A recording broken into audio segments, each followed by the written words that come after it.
Hello बच्चों, welcome to this video lecture Lipid Metabolism in Plants Part 1. In this lecture, we will discuss about lipids, basically introduction to lipids, its structure and types. So let's start. सबसे पहले बात करते हैं lipid होते क्या हैं. Lipid क्या है? एक ब्रॉड क्लास है हाइड्रोफोबिक ऑर्गेनिक मॉलिक्यूल्स की. They are insoluble in water which और हम जनरल टर्म्स में कह सकते हैं insoluble in polar solvents for जैसे कि वाटर. ठीक है, but soluble in organic solvents जो कि नॉन पोलर होंगे. एंड एग्जाम्पल हो जाएंगे उनके acetone, chloroform, benzene, toluene etcetera. और इनका स्ट्रक्चर जो होता है बहुत डाइवर्स रेंज है, बहुत वास्ट रेंज है, बहुत डाइवर्स स्ट्रक्चर होता है because of its component constituent molecules जिनसे ये बनते हैं. ब्रॉडली अगर देखा जाए इनका प्लांट्स में फंक्शन क्या होगा? स्टोरेज का, एज ए स्टोरेज, एनर्जी को स्टोर करने का. दूसरा मेम्ब्रेन्स. ठीक है, मेम्ब्रेन्स जो होती हैं लिपिड से बनी हुई होती हैं. इसके अलावा जो हम यहाँ पर स्टडी करेंगे वो हो जाएगा मेन. जो हम यहाँ इस लेक्चर में स्टडी करेंगे वो तो मेन स्टोरेज का होगा जो कि सीड्स में ज़्यादा मिलेगा. मस्टर्ड है, सोयाबीन है, पीनट्स है, सनफ्लावर है एक्सेट्रा.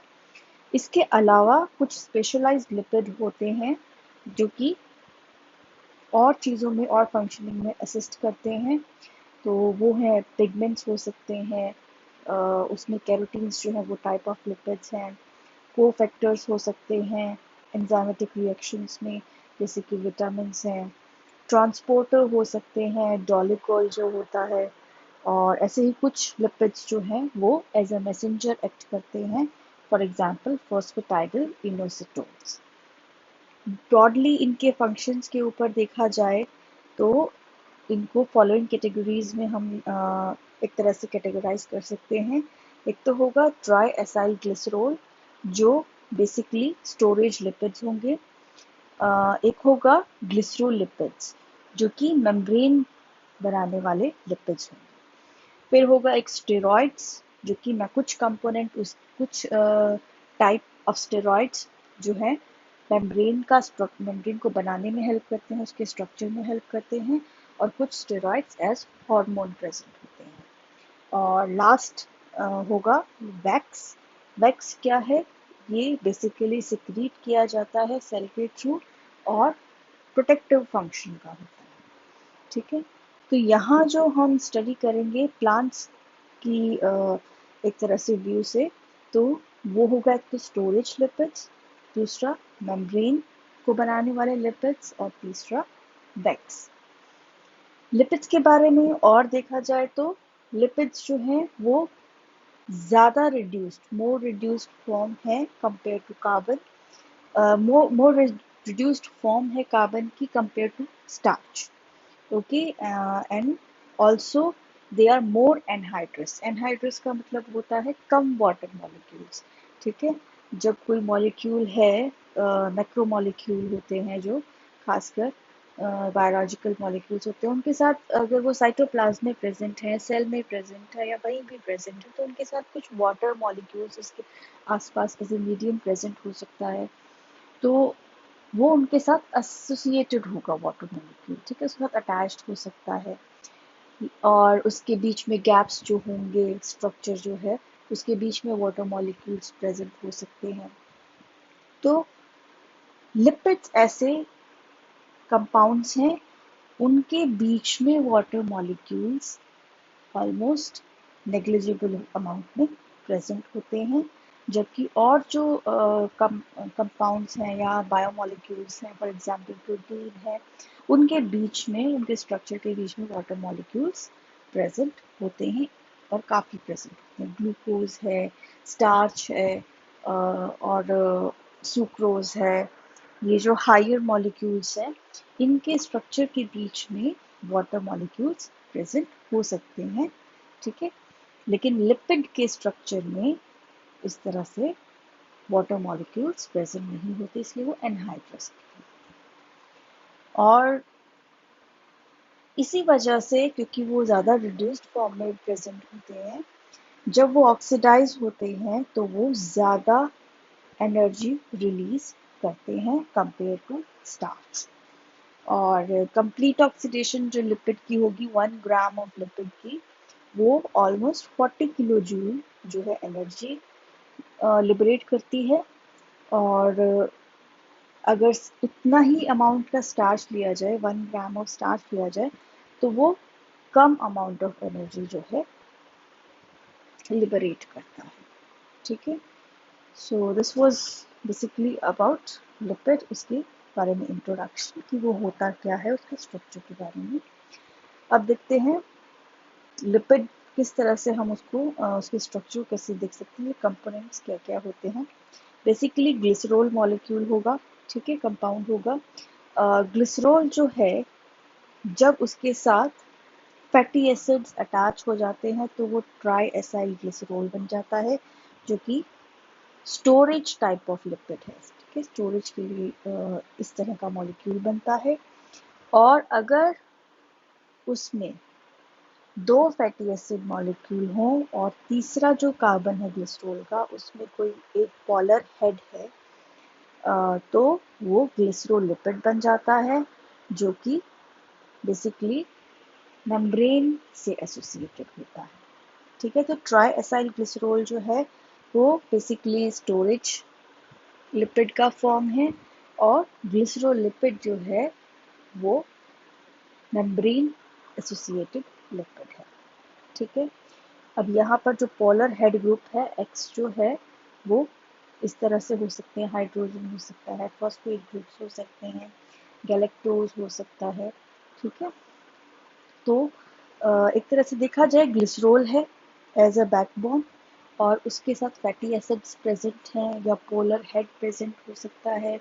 तो इस वजह से इसको कहा जाता है कि इसका जो स्ट्रक्चरल रेंज है वो बहुत वास्ट है और बहुत डाइवर्स है। ठीक है, अब हम देखते हैं कि पहले पर फैटी एसिड क्या होते हैं। जैसे यहाँ पर हमने बात की थी कि ग्लिसरॉल के साथ फैटी एसिड अटैच्ड होता है ट्राइएसाइल ग्लिसरॉल में, तो हम देखते हैं फैटी एसिड क्या होता है। फैटी एसिड क्या है? They are a long chain aliphatic carboxylic acid. Long chain carboxylic aliphatic carboxylic acid का मतलब होगा एक लीनियर चेन प्रेजेंट है। एक होता है एरोमेटिक यानी क्लोज्ड रिंग स्ट्रक्चर, और एक होता है एलिफेटिक ओपन लीनियर स्ट्रक्चर।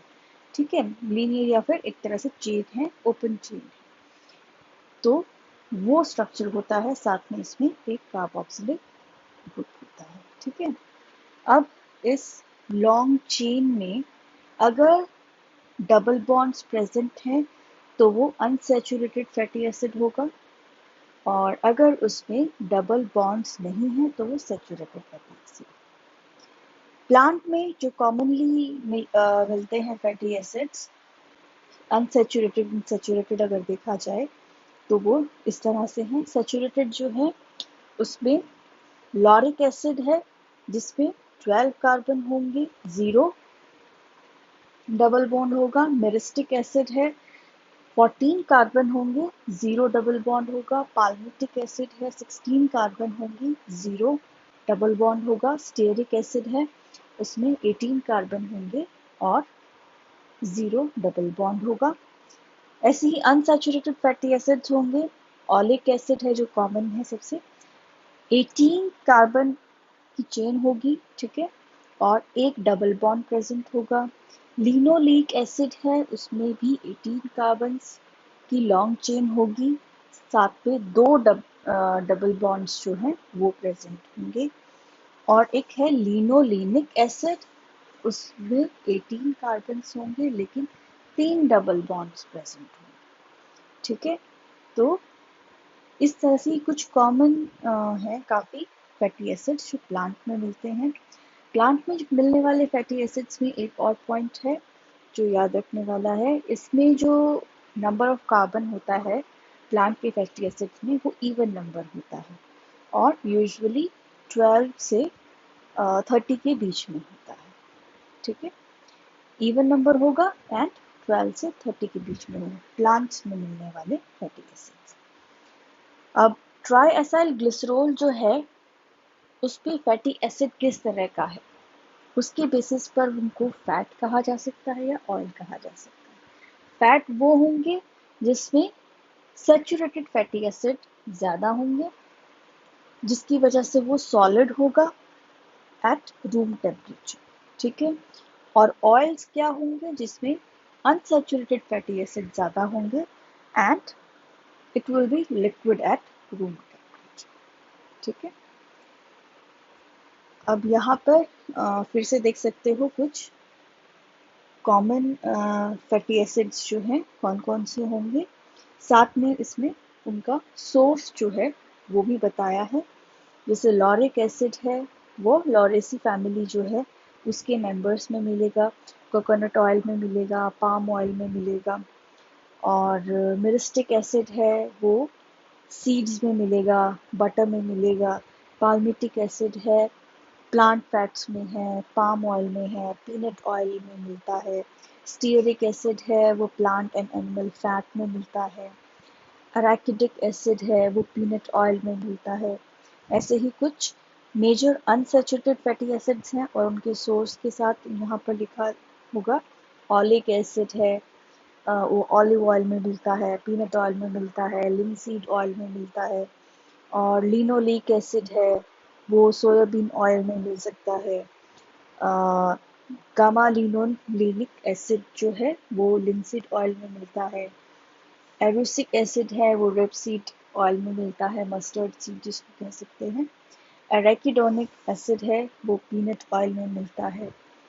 तो इस तरह से जो है फैटी एसिड्स जो हैं अलग अलग प्लांट से अलग अलग प्रोपोर्शन में रिप्रेजेंट होते हैं और ऑब्टेन किए जा सकते हैं। एक चीज़ और ध्यान रखो, ज़रूरी नहीं है एक टाइप का ऑयल होगा उसमें सब एक ही तरह के फैटी एसिड्स होंगे, उसमें मिक्सचर भी हो सकता है। जैसे ग्राउंडनट है उसमें पाल्मिटिक होगा, ऑलिव होगा, इस तरह से कुछ 3-4 तरह के फैटी एसिड्स उसमें प्रेजेंट हो सकते हैं, बट उनकी कंसंट्रेशन या परसेंटेज जो है, रेशो जो है, प्रोपोर्शन वो डिफरेंट हो सकती है। ठीक है, बस इसका मतलब ये मत सोचना कि ऑलिव ऑयल का नाम लिया तो उसमें सिर्फ ऑलिक एसिड ही होगा, साथ में उसमें दूसरा एसिड भी हो सकता है, सैचुरेटेड या अनसैचुरेटेड। ठीक है, अब बात करते हैं आगे कुछ फैटी एसिड्स की प्रॉपर्टीज की। फिजिकल प्रॉपर्टीज की बात की जाए तो insoluble in water which is a polar solvent, ठीक है, soluble in organic solvent which are non-polar, ठीक है, रूम टेम्परेचर पर जो सैचुरेटेड फैटी एसिड्स होंगे विदाउट डबल बॉन्ड जो है वो सॉलिड होंगे और अनसैचुरेटेड फैटी एसिड्स जो हैं वो लिक्विड होंगे जिनमें डबल बॉन्ड प्रेजेंट है। अनसैचुरेटेड फैटी एसिड्स जो हैं वो सिस ट्रांस आइसोमेरिज्म दिखाते हैं। साथ में फैटी एसिड्स जो होते हैं वो बैड कंडक्टर ऑफ हीट होते हैं जिसकी वजह से वो एक इंसुलेशन प्रोवाइड करते हैं। ठीक है, हीट के अगेंस्ट, टेम्परेचर के अगेंस्ट वो इंसुलेशन एक तरह से प्रोवाइड करते हैं। इसीलिए कहा जाता है जैसे टिश्यू है, बॉडी टिश्यू है या सेल में लिपिड की कंसंट्रेशन एक तरह से हेल्प करती है डिटरमाइन करने में कि वो अपने आसपास की टेम्परेचर कंडीशंस को किस तरह से टॉलरेट कर सकता है।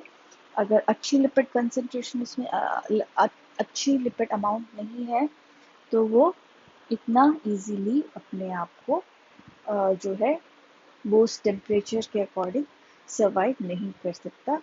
और अगर टेम्परेचर में चेंज बहुत ज़्यादा एक तरह से बहुत अब्रप्ट चेंज है और बहुत ज़्यादा डिफरेंट है फ्रॉम नॉर्मल, लेकिन उसमें लिपिड जो है अमाउंट प्रोपोर्शन सेल्स में बहुत अच्छा है, वो उसको प्रॉपरली फिर इंसुलेट कर सकता है। ठीक है, फिर आती है कुछ केमिकल प्रॉपर्टीज़। केमिकल प्रॉपर्टीज़ की बात करें तो हाइड्रोलिसिस है। हाइड्रोलिसिस इजीली हो सकता है वाटर के थ्रू। वाटर मॉलिक्यूल जो है वो ऐड हो जाता है, जिससे कि फैट और ग्लिसरॉल जो है, fatty acid and glycerol separate हो सकते हैं, और जो फैटी एसिड हैं वो एज सॉल्ट सेपरेट होते हैं। और सबसे कॉमन इसका एग्जांपल होता है सोडियम पोटेशियम सॉल्ट। अगर potassium hydroxide and sodium hydroxide के साथ इसको हम रिएक्ट करेंगे तो हमें fatty acid, sodium potassium fatty acids मिलेंगे, सॉल्ट मिलेंगे इनके, और ग्लिसरॉल मिलेगा। और इसका जो इससे जो हम ऑब्टेन कर रहे हैं ये सोप कहलाता है, और प्रोसेस जो है इसका वो सैपोनिफिकेशन कहलाता है। ऐसे ही एक हाइड्रोजनेशन है प्रोसेस, वो कर सकता है ये, जिसमें कि अनसैचुरेटेड से सैचुरेटेड फैटी एसिड में कन्वर्ट होता है। डबल बॉन्ड जो है वो रिमूव हो जाता है हाइड्रोजन की एडिशन की वजह से। हाइड्रोजिनोलिसिस है, उसमें क्या होगा, हाइड्रोजन की प्रेजेंस में अंडर प्रेशर, ठीक है, प्रेशर है बहुत ज़्यादा और हाइड्रोजन है वहाँ पर, तो उसकी प्रेजेंस में जो लिपिड है या फिर एक तरह से वो ग्लिसरॉल में और अल्कोहलिक कंपाउंड्स में जो है वो सेपरेट हो सकता है, ठीक है। और हेलोजिनेशन है, ऐसे ही हेलोजन कंपाउंड जो होते हैं, हेलोजन्स जो होते हैं वो रिएक्ट कर सकती हैं लिपिड से, जो कि एक तरह से saturated and unsaturated double bond वाले जो फैटी एसिड्स होंगे उनसे हेलोजन जो है रिएक्ट करेगी, फॉर एग्जांपल आयोडीन, और वो जहाँ पर डबल बॉन्ड साइट थी वहाँ पर अटैच हो जाती है वो हेलोजन, और एक तरह से इंडिकेट करती है प्रेजेंस ऑफ डबल बॉन्ड को, ठीक है। ऐसे ही एक रेंसिडिटी है। रेंसिडिटी क्या होता है, बेसिकली ये डीजेनरेटिव प्रोसेस है, सड़ना जिसको कहते हैं, ठीक है। इसमें होता क्या है, तो हाइड्रोलिसिस होता है लेप्टिक फैटी एसिड्स का, और दूसरा इसमें एयर के थ्रू जो है ऑक्सीडेशन होगा, और एंजाइम के थ्रू एंजाइमेटिक एक्टिविटी की वजह से ऑक्सीडेशन होगा, और इसकी वजह से जो फैटी एसिड था वो सड़ जाता है, उसमें से स्मेल आने लगती है, वो खराब हो जाता है, ठीक है। फिर है एमल्सिफिकेशन। एमल्सिफिकेशन क्या होता है, ये होता है break down of fatty acids into smaller molecules. तो ये कुछ प्रॉपर्टीज हैं फैटी एसिड्स की, जो जब हम फैटी एसिड्स को स्टडी करते हैं, लिपिड को स्टडी करते हैं, तो इनको थोड़ा ध्यान में रखते हैं, ठीक। नेक्स्ट आता है, अब हम स्ट्रक्चर देखते हैं ट्राई एसाइल ग्लिसरॉल, जो कि main storage type of lipids है, एनर्जी स्टोर करके रखते हैं ये। तो हाइड्रोफोबिक होगा ये, और फैटी एसिड जो है वो लिंक्ड होगा ग्लिसरॉल के साथ एस्टर बॉन्ड से। और एस्टर बॉन्ड कैसे बनेगा, जो हाइड्रोक्सिल ग्रुप है वो कार्बोक्सिल ग्रुप के साथ रिएक्ट करेगा, उसके बीच में जो बॉन्ड बनेगा with the elimination of water, तो एस्टर बॉन्ड बनेगा। यहाँ रिएक्शन में भी देख सकते हो, एक ग्लिसरॉल है, 3 फैटी एसिड्स हैं, 3 वाटर मॉलिक्यूल्स रिमूव हो जाएंगे, और एक ट्राइग्लिसराइड बनेगा 3 एस्टर बॉन्ड्स की फॉर्मेशन होने से, ठीक है। फैटी एसिड की बात करें तो स्ट्रेट चेन कार्बोक्सिलिक एसिड है, और even number of carbon atoms जो है वो प्रेजेंट होते हैं। एन जो होता है, एन यहाँ पर नंबर ऑफ कार्बन एटम्स को नोट करता है, 12 to 30 हो सकता है वो। और जो ट्राई एसाइल ग्लिसरॉल्स जो होते हैं उनकी हम बात करते हैं कि स्टोरेज लिपिड है, तो ये स्टोर कैसे होता है ऐसे, क्योंकि ये वाटर में तो सॉल्युबल है नहीं, तो इनसॉल्युबल इन वाटर है, तो स्पेशल स्ट्रक्चर्स होते हैं जिनमें कि लिपिड्स जो है स्टोर किया जाता है। और वो स्पेशल स्ट्रक्चर क्या है, ऑयल बॉडीज कहलाती हैं, या स्पिरोसोम्स या ओलियोसोम्स कहलाती हैं। And These are surrounded by a monolayer of membrane lipid. ठीक है, तो जो स्टोरेज लिपिड है वो मेम्ब्रेन लिपिड से एक तरह से सराउंडेड रहती है, कवर्ड रहती है। अब देखते हैं ओलियोसोम्स क्या होते हैं या स्पिरोसोम्स क्या होते हैं। ये इम्पॉर्टेंट पॉइंट है, एग्जाम के पॉइंट ऑफ व्यू से भी इम्पॉर्टेंट है। ओलियोसोम्स क्या है? एक अनयूजुअल मेम्ब्रेन बैरियर है, ठीक है, एंड इट सेपरेट्स ट्राइग्लिसराइड्स यानी स्टोरेज लिपिड को सेपरेट करता है एक्वस यानी वाटर कंटेनिंग साइटोप्लाज्म से, ठीक है। सिंगल लेयर ऑफ फॉस्फोलिपिड जो है वो प्रेजेंट होगी, और यूजुअली मेम्ब्रेन में क्या होता है, लिपिड बाइलेयर होती है, तो ओलियोसोम में सिंगल लेयर होगी, ठीक है। और वो सिंगल लेयर कैसे होगी? जो hydrophilic water loving polar head होगा वो साइटोप्लाज्म की तरफ होगा, और फैटी एसिड टेल्स जो हैं जो कि हाइड्रोफोबिक होती हैं, वाटर रिपेलिंग होती हैं, वो अंदर की तरफ फेस करती है, जहां पर स्टोरेज एक तरह से चैम्बर है, कंपार्टमेंट बनता है, ठीक है।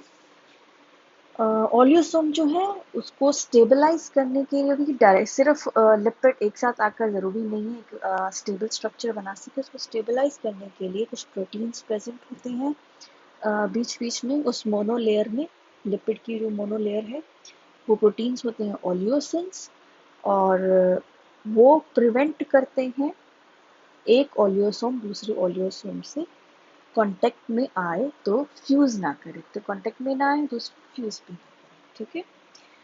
और इसकी सिंथेसिस कैसे होती है? ये सिंथेसाइज होते हैं एंडोप्लाज्मिक रेटिकुलम पे। एंडोप्लाज्मिक रेटिकुलम की जो मेम्ब्रेन है वो बाइलेयर होती है, और उसके बीच में जो है वो जो बाइलेयर है उसके बीच में जहाँ पर फैटी एसिड की टेल्स हैं दोनों लेयर्स के बीच में, वहाँ पर ये स्टोरेज लिपिड ट्राइग्लिसराइड्स जो है ऐड होते हैं, एक्यूमुलेट होते हैं, फैट एक्यूमुलेट होता है वहाँ पर, और धीरे धीरे जहाँ पर बीचेस पोर्शन में बाइलेयर के बीच में जहाँ ये फैट एक्यूमुलेट हो रहा था वो धीरे धीरे स्वेल करने लगता है, और एक टाइम के बाद वो ब्रेक हो जाता है एंडोप्लाज्मिक रेटिकुलम की मेम्ब्रेन्स, ठीक है। इस तरह से वो एक सिंगल मोनोलेयर जो है मोनोलिपिड लेयर से सराउंडेड होता है। यहाँ देख सकते हो स्ट्रक्चर है सोयाबीन में या सोया मिल्क में जो स्टोरेज लिपिड है वो उसमें इस तरह से ओलियोसोम जो है स्ट्रक्चर वो प्रेजेंट होगा। इसमें एक ओलियोसिन प्रोटीन है वो प्रेजेंट होगी। प्रोटीन का काम क्या होगा? फ्यूजन विद ओलियोसोम अदर ओलियोसोम्स को प्रिवेंट करना, ठीक है, दूसरे ओलियोसोम से फ्यूजन को प्रिवेंट करना। और लेयर जो है फोस्फोलिपिड की मोनोलेयर होगी। हेड ब्लू कलर का जो दिख रहा है सर्कुलर वो बाहर साइटोप्लाज्म की तरफ होगा, और रेड कलर की जो टेल्स हैं फैटी एसिड की वो अंदर की तरफ पॉइंटेड होंगी, और सेंटर में इसके ट्राइग्लिसराइड स्टोर्ड होगा जो कि स्टोरेज लिपिड है, ठीक है। तो ये स्ट्रक्चर है एक ओलियोसोम। अब आप देखते हैं ये तो स्टोरेज लिपिड का स्ट्रक्चर था। अब हम देखते हैं पोलर ग्लिसरोलिपिड का स्ट्रक्चर कैसा होता है। ये मेम्ब्रेन लिपिड है। यहाँ साइड में देखो स्ट्रक्चर इसका ऊपर ग्लिसरॉल का मॉलिक्यूल होगा, दो फैटी एसिड होंगे, first and sorry first and second carbon के ऊपर दो फैटी एसिड चेन्स प्रेजेंट होंगी, वो दोनों हाइड्रोफोबिक होंगी, वाटर रिपेलिंग होंगी, और थर्ड कार्बन के ऊपर एक पोलर हेड प्रेजेंट होगा जो कि हाइड्रोफिलिक होगा यानी वाटर लविंग होगा, ठीक है। तो फैटी एसिड चेन्स तो वाटर से दूर यानी साइटोप्लाज्म से दूसरी तरफ प्रेजेंट होंगी, और पोलर हेड जो है वो साइटोप्लाज्म को फेस करता है मेम्ब्रेन, ठीक है। ग्लिसरोलिपिड्स जो है उनको कैटेगराइज कैसे किया जा सकता है? एक होता है ग्लिसरोग्लाइकोलिपिड और एक है ग्लिसरोफॉस्फोलिपिड। ग्लिसरोग्लाइकोलिपिड में जो पोलर हेड है वो एक शुगर मॉलिक्यूल होगा, और ज़्यादातर जो फोटोसिंथेटिक टिश्यू है उसमें ये ज़्यादा मिलता है। ठीक है, क्लोरोप्लास्ट हो गया, इस तरह के जो टिश्यूज होते हैं, मतलब इस तरह के जो सेल्स जिनमें क्लोरोप्लास्ट ज़्यादा है, जो फोटोसिंथेसिस ज़्यादा करते हैं, उनमें शुगर मॉलिक्यूल का पोलर हेड ज़्यादा मिलेगा, यानी ग्लिसरोग्लाइकोलिपिड का कंटेंट उनमें ज़्यादा मिलेगा। ठीक है, जो फोटोसिंथेसिस करते हैं। ग्लिसरोफोस्फोलिपिड है, उसमें जो पोलर हेड है वो फॉस्फेट ग्रुप होगा। ठीक है, और वो ज़्यादातर नॉन फोटोसिंथेटिक टिश्यूज जो होते हैं उनमें मिलता है। ठीक है, यहाँ नीचे जो है कुछ कॉमन सेलुलर मेम्ब्रेन के ग्लिसरोलिपिड्स हैं, उनके नाम दिए हैं। यहाँ पर देखो डिफरेंस भी दिख रहा है, क्लोरोप्लास्ट की मेम्ब्रेन में कैसे क्या कंपोनेंट कंपोजिशन है, एंडोप्लाज्मिक की क्या कंपोजिशन है, और माइटोकॉन्ड्रिया की क्या कंपोजिशन है। क्लोरोप्लास्ट में जो शुगर मॉलिक्यूल वाला ग्लिसरोलिपिड है वो ज़्यादा होगा, और एंडोप्लाज्मिक रेटिकुलम एंड माइटोकॉन्ड्रिया में फॉस्फोलिपिड ज़्यादा होगा। ठीक है, फॉस्फेट ग्रुप वाला लिपिड जो है वो ज़्यादा मिलेगा। तो ऊपर के जो जैसे मोनोगैलेक्टोज, नीचे सबसे नीचे देखो क्लोरोप्लास्ट वाले में मोनोगैलेक्टोज है, डाइगैलेक्टोज है, ये दोनों क्या है, शुगर मॉलिक्यूल वाले ग्लिसरोलिपिड्स हैं, और ये क्लोरोप्लास्ट में ही ज़्यादा है, एंडोप्लाज्मिक रेटिकुलम में और माइटोकॉन्ड्रिया में ही एब्सेंट है। जबकि एंडोप्लाज्मिक में और माइटोकॉन्ड्रिया में फॉस्फेटाइडल कोलिन है, फॉस्फेटाइडल इथेनोलमीन है, फिर फॉस्फेटाइडल इनोसिटोल है, फॉस्फेटाइडल ग्लिसरोल है। ये ज़्यादातर क्या है, फॉस्फेट ग्रुप वाले ग्लिसरोलिपिड्स हैं, और ये एंडोप्लाज्मिक रेटिकुलम एंड माइटोकॉन्ड्रिया में ज़्यादा मिलेंगे, क्लोरोप्लास्ट की मेम्ब्रेन में ये कम मिलते हैं। ठीक है, यहाँ पर हम देख सकते हैं लिपिड बाय लेयर जो होता है उसका किस तरह का स्ट्रक्चर हो सकता है।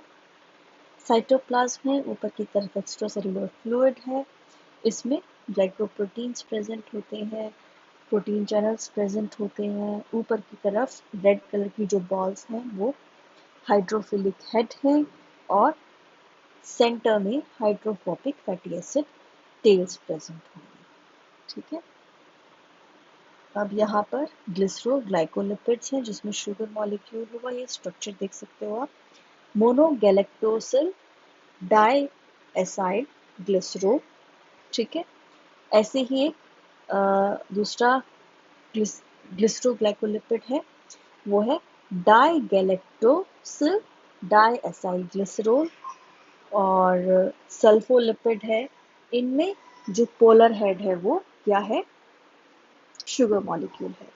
ऐसे ही ग्लिसरोफॉस्फोलिपिड्स के टाइप हैं ये, फॉस्फेटाइडल ग्लिसरोल है, फॉस्फेटाइडल कोलिन है, फॉस्फेटाइडल इथेनोलमीन है, फॉस्फेटाइडल इनोसिटोल है, फॉस्फेटाइडल सेरीन है, डायफॉस्फेटाइडल ग्लिसरोल है। ठीक है, तो इस तरह से ये जो है ये टाइप ऑफ ग्लिसरोफॉस्फोलिपिड्स हैं जो कि नॉन फोटोसिंथेटिक टिश्यूज में ज़्यादा मिलेंगे। ठीक है, और यहाँ पर अगर ध्यान दो, फॉस्फेटाइडल इनोसिटोल, फॉस्फेटाइडल इनोसिटोल हमने कहाँ पढ़ा था, लिपिड्स की जब हम बात कर रहे थे उनके उसके बाकी फंक्शंस में कहा था as a messenger. Phosphatidyl inositol जो है वो मैसेंजर का काम भी करता है। इंटरसेलुलर एंड इंट्रासेलुलर सिग्नल्स जो है एक जगह से, एक साइड ऑफ मेम्ब्रेन से दूसरी साइड ऑफ मेम्ब्रेन तक पहुंचाने में, या फिर सेल के अंदर ही एक जगह से दूसरी जगह तक एक कंपोनेंट से या एक ऑर्गेनेल से या एक पाथवे से दूसरे पाथवे तक सिग्नल पहुंचाने में ये हेल्प करता है। ठीक है, मेम्ब्रेन का पार्ट है। So this was about lipids, उसके बारे में इंट्रोडक्शन और उसका स्ट्रक्चर क्या होता है। नेक्स्ट जो लेक्चर होगा उसमें हम डिस्कस करेंगे सिंथेसिस ऑफ लिपिड मॉलिक्यूल्स। ठीक है, और अगर इसमें इंट्रोडक्शन पार्ट में अगर कोई चीज़ नहीं समझ में आई है तो व्हाट्सएप ग्रुप में आप पूछ सकते हो। Okay then, take care, have a good day.